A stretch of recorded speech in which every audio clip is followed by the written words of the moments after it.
بسم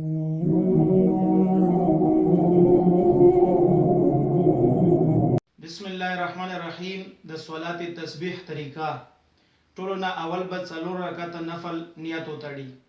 نیت به وتړي داسې زه تاسو ته طریقه ښیم.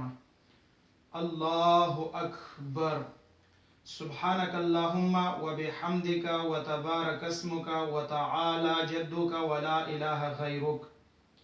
چې دا کله وای دا غینه پس به بیا سبحان الله والحمد لله ولا اله الا الله والله اکبر دا به 15 سواری دا کلمه به وای.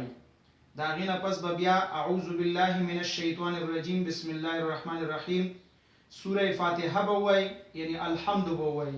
دا غینه پس به سورت وای او د سورت نه پس به بیا لسواری دا کلمه وای سبحان الله والحمد لله ولا اله الا الله والله اکبر. بیا به رکوع ته لاړ شي الله اکبر. چې کله سبحان ربي العظیم وای دا غینه پس به بیا لسواری دا کلمه وای سبحان الله والحمد لله ولا اله الا الله والله اکبر. بیا به قومه وکي سمع الله لمن حمد ربنا لك الحمد.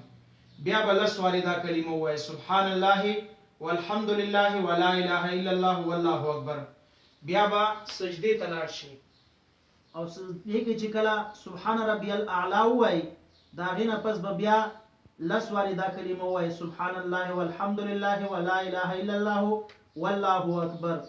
بیا به جلسه ته لاړ شي د سجدو په منځ کې چې کم ناسکه ده دې کې به بیا لسواری دا کلمه وای.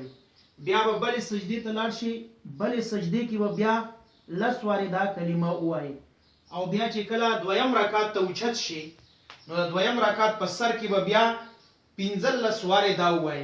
بیا به الحمد شروع کی او دغه شانتی به دا څلور ونه رکعتونه په دې طریقې سره کوي 75 بار یو رکعت کې او څلور ونه رکعتونو کې 300 بار مکمل کیږي. واخر دعوانا ان الحمد لله رب العالمین.